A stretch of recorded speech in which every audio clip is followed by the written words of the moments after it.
Praise తిలాడందరికీ మన ప్రభు అయిన యేసుక్రీస్తు వారి అతి శ్రేష్టమైన ఘనమైన నామంలో మీకు అందరికీ శుభాభివందనాలు తెలియజేస్తూ ఉన్నాము.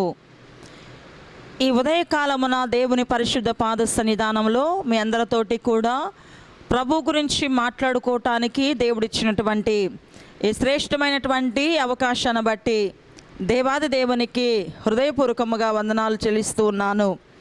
ప్రియమైన దేవుని బిడ్డలారా, దేవుని యొక్క సన్నిధానంలో ఈ 10వ దిన ఉపవాస ప్రార్థన దినమున ఆయన పాద సన్నిధానంలో చేరి ఆయనను స్తుతించి గణపరచున్నట్లుగా ప్రభు మనకిచ్చినటువంటి ఈ శ్రేష్టమైన అవకాశాన్ని బట్టి దేవాది దేవునికి మరలా ఎంతగానో ఆయన నామమును గణపరుస్తూ ఉన్నాను.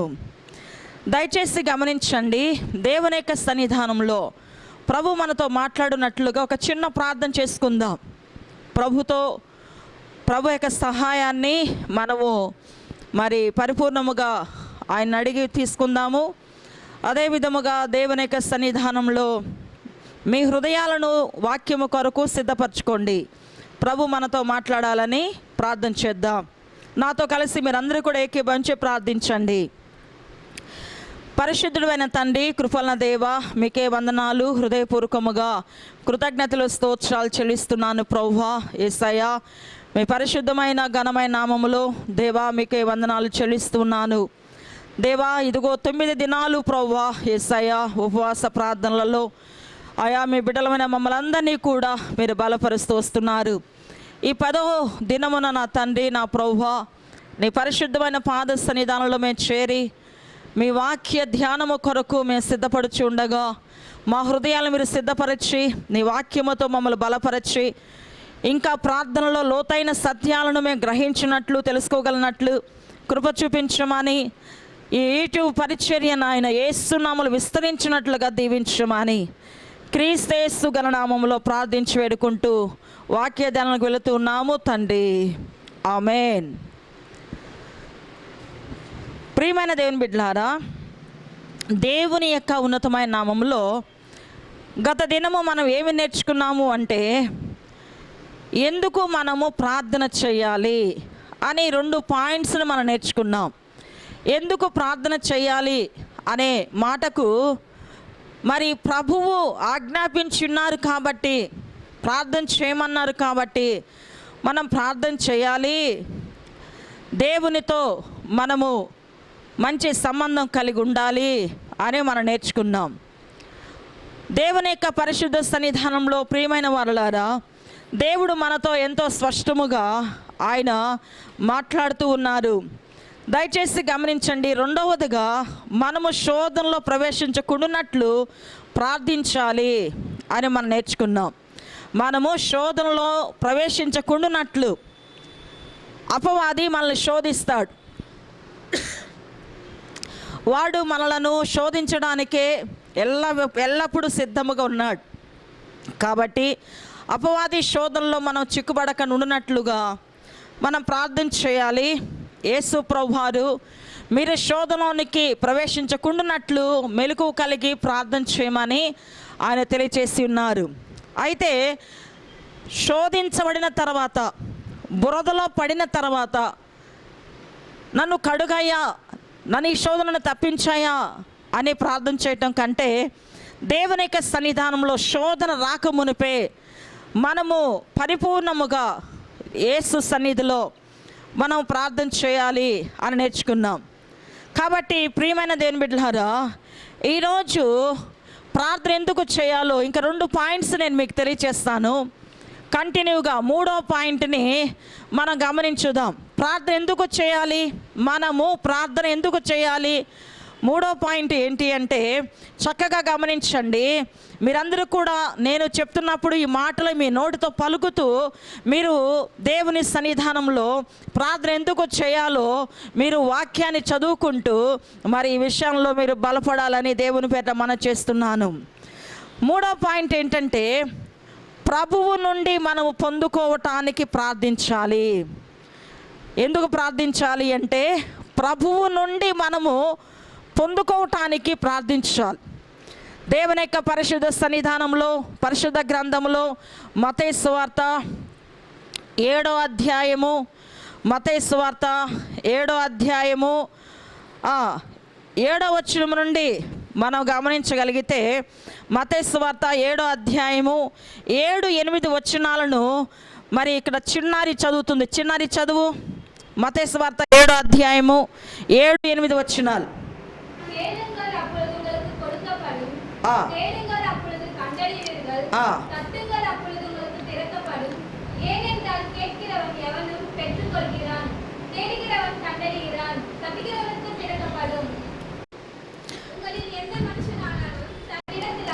చాలండి. దేవుని యొక్క సన్నిధానంలో ఇక్కడ ప్రభువైన యేసుక్రీస్తు వారు మనకేమి నేర్పిస్తున్నారంటే, అడుగుడి మీకు ఇయ్యబడును, వెదకుడి మీకు దొరుకును, తట్టుడి మీకు తీయబడును, అడుగు ప్రతివాడును పొందును, వెదుకువానికి దొరుకును, తట్టువానికి తీయబడును. మీలో ఏ మనుష్యుడైనను తన కుమారుడు తన్ను రొట్టెను అడిగిన యెడల వానికి రాతనిచ్చునా. చూడండి ప్రియమైన వారలారా, ఇక్కడ యేసు ప్రభువు చెప్తున్నారు, అడుగుడి, అడుగు ప్రతి వానికి ఇయ్యబడుతుంది, వెదకు ప్రతి వానికి దొరుకుతుంది. కనుక దేవుని యొక్క సన్నిధానంలో అడుగుతూనే ఉండాలి అని మూలవాక్యం చెప్తుంది. అడుగుతూనే ఉండాలి, మనం పొందుకుంటూనే ఉంటాం. కాబట్టి దేవుని యొక్క పరిశుద్ధ సన్నిధానంలో నా ప్రియమైన దైవజనము, దేవుడు ఇక్కడ తెలియచేస్తున్నారు, అడగమని. మనము ఆయనను అడగాలి. ప్రార్థన దేవుని సన్నిధానంలో మనము దేవునితో మాట్లాడుతూ ఉండాలి. దయచేసి గమనించండి, మనము అడగకపోతే మనం పొందుకోలేము. కనుక ప్రభు చెప్తున్నారు, మీరు అడగండి, అడుగుడి, అడుగుతూనే ఉండండి. ప్రతి విషయము కూడా మనము దేవుని సన్నిధానంలో అడుగుతూ ఉండాలి. ప్రభువా నాకు ఇది కావాలి, ప్రభువా నాకు ఇది రావాలి, ప్రభువా నాకు కావాల్సింది నీవు ఇవ్వాల్సిందే అని ప్రభు సన్నిధానంలో మనం అడుగుతూనే ఉండాలి. అప్పుడు మనం పొందుకుంటాం. పరిశుద్ధ గ్రంథములు యాకోబు రాసిన పత్రిక 4వ అధ్యాయము, యాకోబు రాసిన పత్రిక 4వ అధ్యాయము గమనించండి. దేవుని వాక్యంలోనికి రండి. 4వ అధ్యాయము 2-3 వచనాలను మనం చదువుకుంటే ప్రియమైన వారలారా, యాకోబు రాసిన పత్రిక 4వ అధ్యాయము 2-3 వచనాలు. మీరు ఆశించుచున్నారు కానీ మీకు దొరుకుటలేదు. చూస్తున్నారా, ఇక్కడ పరిశుద్ధుడైన యాకోబు గారు ఏమని చెప్తున్నారంటే, మీరు ఆశపడుతున్నారు కానీ మీకు దొరకట్లేదు. దేవుని యొక్క సన్నిధానంలో నరహత్య చేయుదురు. ఆశపడినది దొరకలేదని నరహత్య కూడా చేస్తారు, మచ్చన పడుతారు కానీ సంపాదించుకొనలేరు, పోట్లాడుదురు, యుద్ధము చేయుదురు కానీ దేవుని అడగనందున మీకేమీ దొరకదు. అర్థమైందా? ఇక్కడ దేవుని యొక్క సన్నిధానంలో మా అమ్మ నాన్న మా అన్నయ్యకి అన్నీ ఇస్తున్నారు కనుక నేను వెళ్ళి అడిగి తీరుతాను, నేను అడుగుతాను, వాళ్ళ న్యాయం అడుగుతాను, నాకెందుకు ఇవ్వలేదు అని నువ్వు పోట్లాడినంత మాత్రాన నీకేమీ రాదు. మా అత్తమ్మ వాళ్ళు చిన్న కుమారునే బాగా చూస్తున్నారు, మమ్మల్ని బాగా చూడట్లేదు, మాకేమి ఇవ్వట్లేదు, వాళ్ళని అడుగుదామని, న్యాయం అడుగుదామని వాళ్ళ దగ్గరికి వెళ్ళి పోట్లాడితే ఏమీ దొరకదు. ప్రియమైన దేవుని బిడ్డలారా, ఏది కూడా పోట్లాడితే మనము ఏమి సంపాదించలేమని బైబిల్ చెప్తుంది, నేను చెప్పట్లేదు. కనుక పోట్లాడటము, మచ్చలు పడటము, గొడవలు పెట్టుకోవటము, అది కావాలి, ఇది కావాలి, నాకు ఇంత రావాలి, ఇది నాది, నాకు కావాల్సిందే, నాకు రావాల్సిందే అడుగుతున్నాను నేను అని ఎన్ని రకాలుగా నువ్వు అడిగినా కూడా నీవు పొందుకోలేవు. ఎందుకంటే దానికోసం నువ్వు పోట్లాడినా, దానికోసం నువ్వు మచ్చలు పడినా, దానికోసం నువ్వు కన్ను ఎర్ర చేసినా, దానికోసం నీవు ఏమి తినకుండా అలిగి ఉన్నా నీకేమీ రాదు. తల్లిదండ్రుల దగ్గర నుంచి రాదు, అత్తమామల దగ్గర నుంచి రాదు, మరి ఇంకెవరెవరి దగ్గర అడుగుతున్నావు, ఏది రాదు. దేవుని వాక్యం సెలవిస్తుంది, మీకు ఏమి చేసినా మీరు సంపాదించుకోలేరు, కానీ దేవుని అడగనందున మీకేమీ దొరకలేదు. అడగవలసిన ఆయన్ని అడగాలి, మనం దేవుని అడగాలి. ఏ సమస్య అయినా సరే, ఏ శోధనైనా సరే, ఏ కష్టమైనా సరే, నీవు దేవుని అడుగు. నువ్వు పోట్లాడటానికి వెళ్ళబాకు. నువ్వు వారితో వీరితో పోరాడటానికి వెళ్ళబాకు. నీవు ఇది ఎలాగైనా ఇది నాది, ఈ బంగారం నాది, 2 సవర్ల బంగారం ఉంటే 1 సవరు నాది 1 సవరు వాళ్ళది అని నువ్వు న్యాయం మాట్లాడినంత మాత్రం నీకు రాదు. దేవుని వాక్యం సెలవిస్తుంది, దేవుని అడగనందున మీరు పొందుకోలేకపోతున్నారు. నా ప్రియమైన దేవుని సంగమా, దేవుని యొక్క సన్నిధానంలో ప్రభుని అడుగుదాం. ప్రభుతో మనము కలిసి ఉందా. నీకు ఒక మంచి డ్రెస్ ఇష్టమైతే ఆ డ్రెస్ కొరకు ప్రభుని అడుగు, ప్రభు ఇస్తాడు. నీకు మంచి ఉద్యోగం కావాలని ఆశపడితే ఆ ఉద్యోగం గురించి ప్రభుని అడుగు, ప్రభు సహాయం చేస్తాడు. నీకు కాలేజీ సీట్ రావాలంటే నీవు ఇంటిలో పోరాటం వలన, లేకపోతే ఎవరైనా రికమెండేషన్ తీసుకువెళ్ళి ఆ రికమెండేషన్ ద్వారా నువ్వు తీసుకోవడం వలన ఏమీ సంపాదించుకోలేవు. ప్రభుని అడుగుదాం. అడగమని బైబిల్ చెప్తుంది. దేవుని అడగనందున వారు పొందుకోలేకపోతున్నారు. కనుక ప్రియమైన దేవుని బిడ్డలారా, దేవుని యొక్క సన్నిధానంలో ఈ ప్రపంచంలో మనకి ఏది కావాలి అన్నా కూడా అది మనము మనుషుల దగ్గరికి వెళ్ళి అడగవద్దు. బైబిల్ చెప్తుంది, మనుషుల దగ్గర అడగవద్దు. నువ్వెవరిని అడగాలి? దేవుని అడగాలి. ఆయన అడగమన్నాడు కాబట్టి ఆయన అడగాలి. ఆయన ఒక్కరే మనకు సహాయం చేయగలిగినవాడు. కనుక దేవుని యొక్క సన్నిధానంలో నా ప్రియమైన దేవుని బిడ్డలారా, ఈ మనకు కావలసిన దాని కొరకు మరి మనం పోట్లాడటము, మనము నాకు రావాల్సిన భాగం ఎంత అని అడగటము, దీనివల్ల ఏ ప్రయోజనం లేదు. నువ్వు చెడ్డదానివి చెడ్డవాడు అవుతావు తప్ప నీకు ఏ సహాయం రాదు. అమ్మను నేనే చూసుకుంటున్నాను, అమ్మను నువ్వు చూసుకో అని చెప్పి పోరాటం వల్ల ప్రయోజనం లేదు. కనుక దేవుని యొక్క సన్నిధానంలో ప్రార్థన చేయి.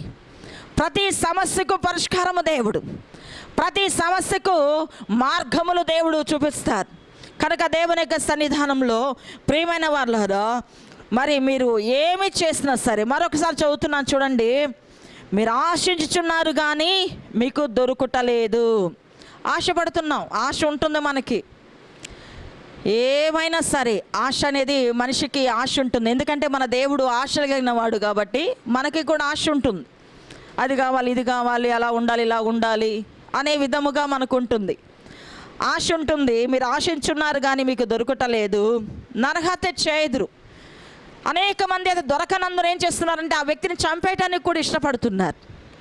ఈ రోజున ఆంధ్ర రాష్ట్రంలో మరి పొలం ఇవ్వలేదని కన్న తల్లిని ఈడ్చిడ్చి తన్నుతుందట కూతురు.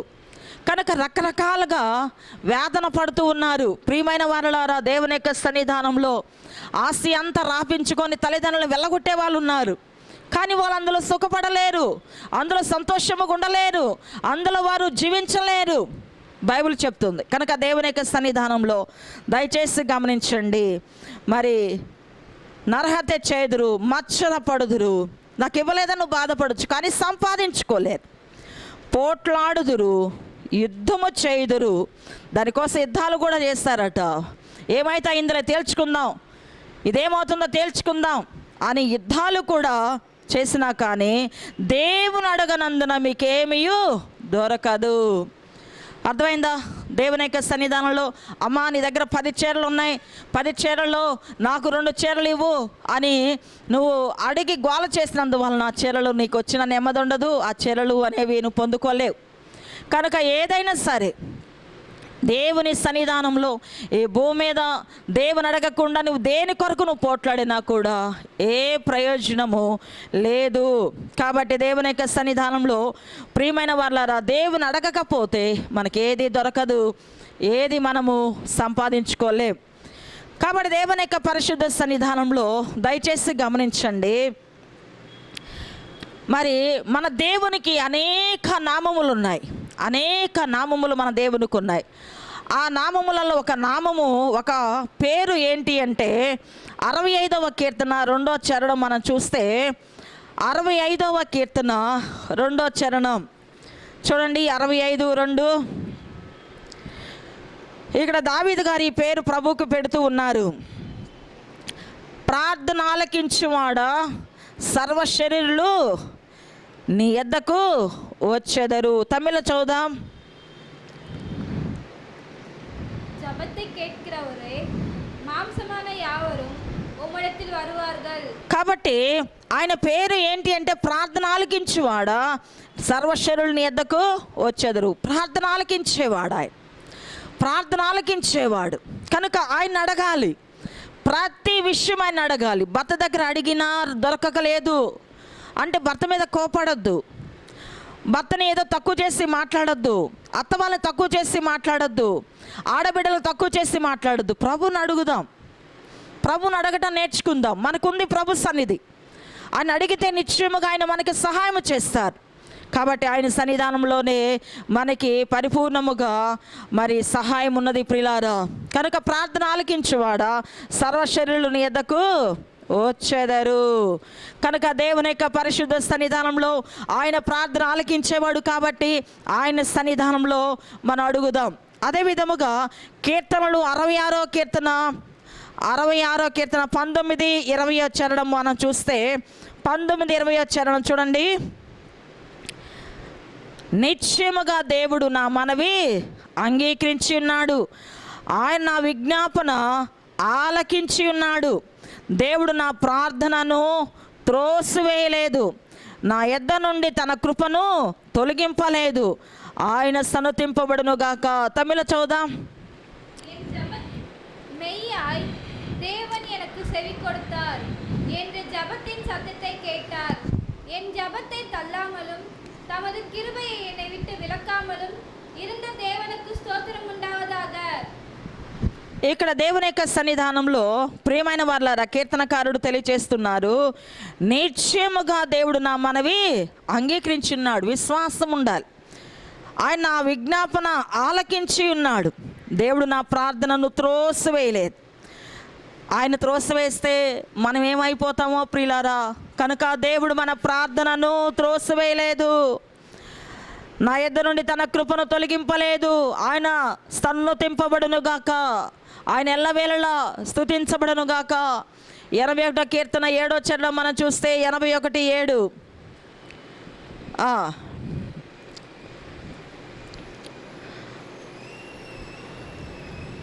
చదువుదాం. நெருக்கத்திலே நீ கூப்பிட்டாய், நான் உன்னை தப்புவித்தேன். இனி முழக்கமும் உண்டாகும் மறைவிடத்திலிருந்து உனக்கு உத்தரவு அருள் செய்வேன். ఆపత్కాలమునందు నీవు మొరపెట్టగా నేను నిన్ను విడిపించి తిని, ఉరుము దాగు చోట్లో నుండి నీకు ఉత్తరం ఇచ్చి తిని. కనుక దేవుని సన్నిధానంలో మనం ప్రార్థన చేసినప్పుడు, ఆపత్కాలమందు మొరపెట్టినప్పుడు ఆయన విడిపిస్తాడు, ఆపద నుంచి రక్షిస్తాడు. ఉరుము దాగు చోటు నుండి నీకు ఉత్తరం ఇస్తాడు. ఉరుము దాగు చోటు నుండి ప్రియులారా. కనుక దేవుని యొక్క పరిశుద్ధ సన్నిధానంలో ఆయన ప్రార్థన ఆలకించేవాడైతే ఆయన ప్రార్థనకు జవాబు ఇచ్చేవాడుగా ఉన్నాడు. ప్రార్థనకు జవాబు ఇచ్చే దేవుడు ప్రియులారా. దేవుని యొక్క పరిశుద్ధ సన్నిధానంలో దయచేసి గమనించండి, ఆయన మన ప్రార్థనలకు జవాబునివ్వటానికి ఆయన పరిపూర్ణమైన శక్తిమంతుడై ఉన్నారు. 99వ కీర్తన 6వ చరణం మనం చూస్తే 99, 6వ చరణంలో ఇక్కడ ఇలాగు రాయబడినది. 99:6 அவருடைய ஆசாரியரில் மோசேயும் ஆரோனும் அவர் நாமத்தை பற்றி கூப்பிடுகிறவர்களில் சாமுவேலும் கர்த்தரை நோக்கி கூப்பிட்டார்கள், அவர் அவர்களுக்கு மறு உத்தரவு அளினார். ఆయన యాజకులలో మోషే అహరోనులు ఉండేది. ఆయన నామమును బట్టి ప్రార్థన చేయవారిలో సమయాలు ఉండెను. వారు యెహోవాకు మొరపెట్టగా ఆయన వారి ఉత్తరం ఇచ్చెను. దేవుని సన్నిధానంలో భక్తులు ప్రార్థిస్తే దేవుడు ఆలకించాడు. కనుక దేవుని యొక్క పరిశుద్ధ సన్నిధానంలో ప్రార్థనకు జవాబిచ్చేవాడు ఆయన. కనుక మన ప్రార్థనలకు ఆయన పర్ఫెక్ట్గా ఆయన జవాబునివ్వటానికి ఆయన పరిపూర్ణమైన శక్తిమంతుడు. కనుక దేవుని బిడ్డలారా, దేవుని యొక్క పరిశుద్ధ సన్నిధానంలో 86వ కీర్తన 5-6 చరణాలు చూస్తే, 86వ కీర్తన 5-6 చరణాలు మనం చూస్తే చూడండి. ప్రభువా, నీవు దయాళుడవు, క్షమించుటకు సిద్ధమైన మనసు గలవాడవు, నీకు మొరపెట్టు వారందరి ఎడల కృపాతిశయము గలవాడవు. యెహోవా, నా ప్రార్థనకు చెవి ఎగ్గుము, నా మనవుల ధ్వని ఆలకింపుము. దేవుని స్తోత్రం. 7వ చరణములో నీవు నాకు ఉత్తరం ఇచ్చేవాడవు గనుక నా ఆపత్కాలమందు నేను నీకు మొరపెట్టెదను. ఉత్తరం ఇచ్చేవాడు కనుక నా ఆపత్కాలంలో నేను నీకు మొరపెడుతున్నానని ఇక్కడ దావీదు గారు తెలియచేస్తున్నారు. ప్రియమైన వారులారా, 118వ కీర్తన 5వ చరణం మనం చూస్తే 118:5 5వ చరణం మనం చూడగలిగితే గమనించండి. நெருக்கத்திலிருந்து ఆ கர்த்தரை நோக்கி கூப்பிட்டேன். ఆ கர்த்தர் என்னை கேட்டருளி విశాలத்திலே வைத்தார். ఇరుకునందుండి నేను యెహోవాకు మొరపెట్టి తిని విశాల స్థలమందు యెహోవా నాకు ఉత్తరమిచ్చెను. ఇరుకునందుండి మనం మొరపెడుతున్నాం. నిజముగా మన ప్రార్థన మందిరం ఇరుకుగా ఉన్నది. మీరందరూ వచ్చి ప్రార్థిస్తున్నారు, ఇరుకులో ప్రార్థన చేస్తున్నాము. విశాల స్థలము నిశ్చయముగా దేవుడు మనకిస్తాడు. విశాలమందు నిత్య రాజ్యము నుంచి దేవుడు ఆలకించి మనకి పరిపూర్ణమైనటువంటి కృపను అనుగ్రహిస్తాడు. కనుక ప్రార్థిస్తున్న మనం ఎలాగుండాలని దేవుని వాక్యం సెలవిస్తుంటే, హెబ్రీలకు రాసిన పత్రిక 11వ అధ్యాయము, హెబ్రీలకు రాసిన పత్రిక 11వ అధ్యాయము 6వ వచనం చదువుకుందాం. హెబ్రీలు రాసిన పత్రిక 11:6 వచనం. விசுவாசம் இல்லாமல் தேவனுக்கு பிரியமா இருப்பது கூடாத காரியம். ஏனென்றால் தேவனிடத்தில் சேருகிறவன் அவர் உண்டென்றும் அவர் நம்மை தேடுகிறவர்களுக்கு பலன் அளிக்கிறவர் என்றும் విశ్వాసిக்க வேண்டும். అదే సంగతి. దేవుని యొక్క సన్నిధానంలో ప్రభుని మనం అడుగుతూ ఉంటే మనకేం కావాలంటే ఆయన మీద నమ్మకం ఉండాలి, ఆయన చేయగలడని. విశ్వాసము లేకుండా దేవునికి ఇష్టడైనట అసాధ్యము. దేవుని యొద్దకు వచ్చేవాడు ఆయన ఉన్నాడనియు తన్ను వెదుకు వారికి ఫలము దయచేయవడనియు నమ్మవలెను కదా. హల్లెలూయా, దేవుని స్తోత్రం. దేవుని యొక్క సన్నిధానంలో విశ్వాసం లేకుండా దేవునికి ఇష్టడై ఉండట అసాధ్యమైనది. కనుక ఆయన సన్నిధికి వచ్చినప్పుడు నేను ఖాళీ సీట్ అడిగాను, ఆయన ఇవ్వగలిగిన వాడు. నేను ఫలాని కార్యాన్ని అడిగాను, ఆయన ఇవ్వగలిగిన వాడు. నేను ఉద్యోగాన్ని అడిగాను, ఆయన ఇవ్వగలిగిన వాడు. నేను మంచి స్థితి కావాలన్నాను, ఆయన ఇవ్వగలిగిన. నాకు నేను ఇల్లు అడిగాను, ఆయన ఇస్తాడు. నిత్యరాజ్యాన్ని, నా భర్త రక్షణను అడిగాను, ఆయన ఇస్తాడు అనే నమ్మకం మనకు ఉండాలి. ఆయన ఎద్దకు వచ్చినప్పుడు మరి ఆయన వెతికిన వారికి ఫలము దయచేయవాడని, ఆయన ఉన్నాడని నీవు నమ్మి ఆయన అడిగినట్లయితే నిశ్చయముగా ఆయన మనకి సహాయం చేస్తాడు. నిర్గమకాండము 19:19 చూస్తే ప్రియులారా, నిర్గమకాండం యాత్రయాగమం 19:19 మనం చూడగలిగితే చూడండి, ఇక్కడ మోషే దేవుని సన్నిధానంలో ప్రార్థన చేస్తూ ఉన్నారు. 19:19 ఆ బూరధ్వని అంతకంతకు బిగ్గరగా మ్రోగెను. మోషే మాట్లాడుచుండగా దేవుడు కంఠస్వరము చేత అతనికి ఉత్తరం ఇచ్చుచుండెను. మన దేవుడు సజీవుడు ప్రియులారా. మోషే బూరధ్వని మరి అంతకంతకు బిగ్గరగా మ్రోగిస్తూ ఉంటే మోషే మాట్లాడుచుండగా దేవుడు కంఠస్వరము ద్వారా ఆయనకు ఉత్తరం ఇస్తూ ఉన్నాడు. ఆయన సజీవుడు, ఆయన ఉత్తరం ఇచ్చేవాడు. కాబట్టి దేవుని యొక్క పరిశుద్ధ సన్నిధానంలో మనం ఎందుకు ప్రార్థన చేయాలంటే ప్రభువు నుండి మనం పొందుకోవటాన్ని మనం ప్రార్థన చేయాలి. ప్రార్థన చేయకపోతే మనం ఏమీ పొందుకోలేం. ప్రార్థన చేయకపోతే మనకి ఏమీ రాదు. కాబట్టి దయచేసి గమనించండి, ప్రార్థన చేద్దాం, ఆయన వైపు తేరి చూద్దాం. ఆయన మనకి సంపూర్ణమైనటువంటి గొప్ప కార్యములు చేయటానికి ఆయన పరిపూర్ణమైన దేవుడు ప్రియులారా. అలాగే 4వదిగా మనం గమనిస్తే మనం ఎందుకు ప్రార్థన చేయాలి అని ఆలోచన చేస్తే మన సంతోషము పరిపూర్ణమగునట్లుగా అడగాలి. ఆయన ఎందుకు ప్రార్థన చేయాలంటే మరి మన సంతోషము ఎలాగుండాలి అంటే తాత్కాలికమైన సంతోషముగా కాదు, పరిపూర్ణమైన సంతోషముగా ఉండాలి. పరిపూర్ణమైన సంతోషముగా ఉండాలి. చూడండి ప్రియులారా, యోహాను సువార్త 16వ అధ్యాయము 24వ వచనం మనకు చూస్తే, యోహాను సువార్త 16వ అధ్యాయము 24వ వచనంలో దేవుని వాక్యం సెలవిస్తుంది. 16:24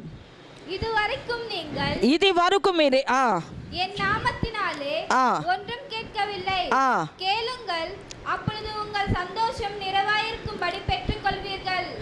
చూడండి ప్రియులారా, ఇది వరకు మీరేమీ నా పేరిట అడగలేదు, మీ సంతోషం పరిపూర్ణమగునట్లు అడుగుడి, మీకు దొరుకును. ఆయన నామములో మనం అడగాలి. మన ప్రార్థన చేస్తున్నప్పుడు మనం ఏమంటున్నామంటే యేసు నామములో ప్రార్థిస్తున్నాము తండ్రి అని నువ్వు చెప్పినప్పుడు నీవు పైన ఏమేమి అడిగున్నావో అన్నీ నువ్వు పొందుకుంటావు. నువ్వు ప్రార్థన చేస్తున్నప్పుడు ఏమేమి అడిగున్నావో యేసు నామములో ప్రార్థిస్తున్నాము తండ్రి అన్నప్పుడు అన్నీ నీకు దొరికినవి ప్రియులారా, అది నువ్వు నమ్మాలి. కనుక దేవుని యొక్క సన్నిధానంలో మనము మన యొక్క సంతోషం పరిపూర్ణం అవ్వాలి.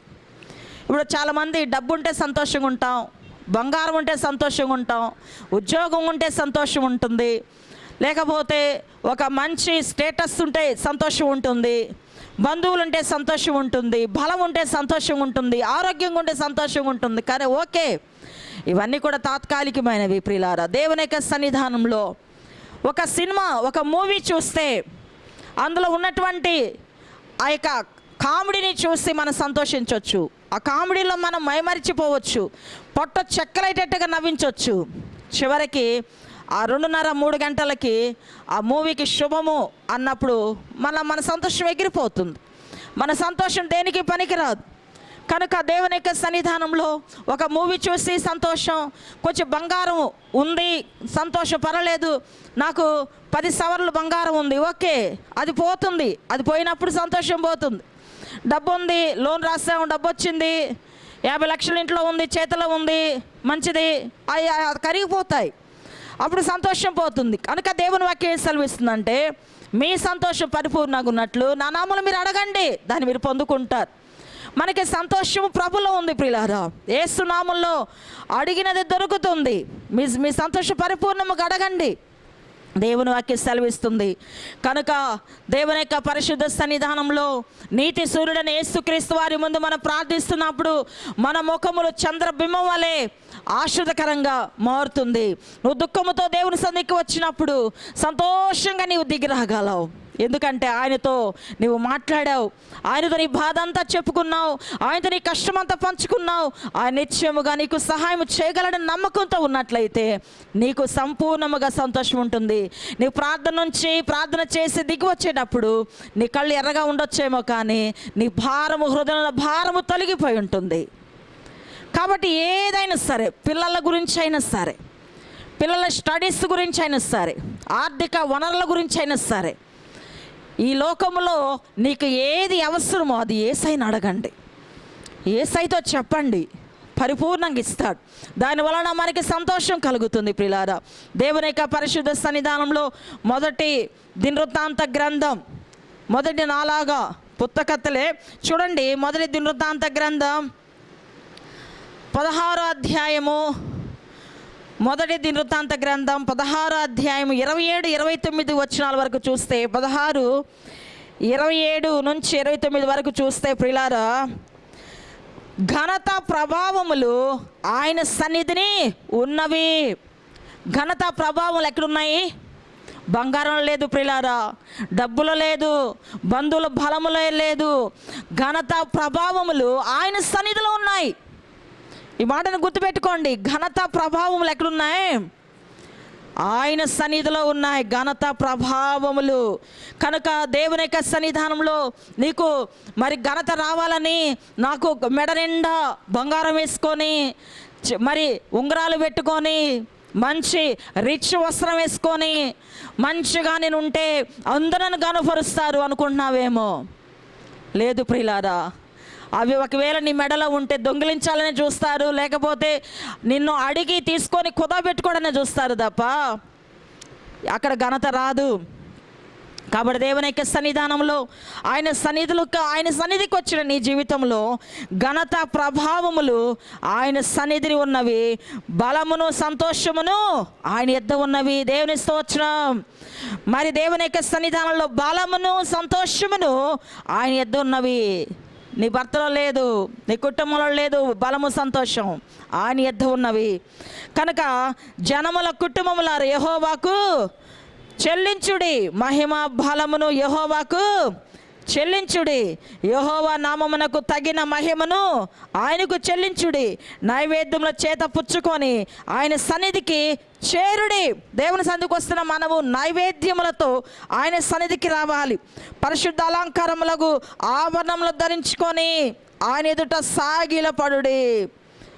కాబట్టి దేవుని యొక్క సన్నిధిలో నా దేవుని సన్నిధికి వెళ్తున్నాను, ఇది తీసుకుని నా దేవునికి ఇచ్చేసి నా దేవునితో మాట్లాడొద్దాం. ఈ అర్పణ ప్రభువుకి అప్పగించుదాం, ఈ కానుకను ప్రభువుకి అప్పగించుదాం, ప్రభుని ఘనపరచుదాం అనే విధముగా. ఎందుకంటే మహిమ సంతోషములు, బలము సంతోషములు, ఘనత ప్రభావములు మన దేవుని యొద్ద ఉన్నవి ప్రియులారా. కాబట్టి గమనించండి, మన దేవుడు మంచివాడు, ఈ విషయాన్ని గమనించండి. కనుక మనం ఎందుకు ప్రార్థన చేయాలంటే ఈరోజు 2 విషయాలు నేర్చుకున్నాం. ప్రభువు నుండి మనం పొందుకోవడానికి ప్రార్థన చేయాలి. 4వదిగా మనం ఎందుకు ప్రార్థన చేయాలంటే మన సంతోషం పరిపూర్ణమగునట్లుగా ప్రార్థన చేయాలి. కనుక దేవుని యొక్క సన్నిధానంలో మన సంతోషం పరిపూర్ణమగినట్లు ప్రార్థన చేద్దాం. దేవుడు మిమ్మల్ని అందరినీ ఆశీర్వదించి ఈ వాక్యం మీ హృదయాలు నిలిచి ఉండి మీరు ప్రార్థనలో బలపడుదురుగాక. God bless you all. Thank you.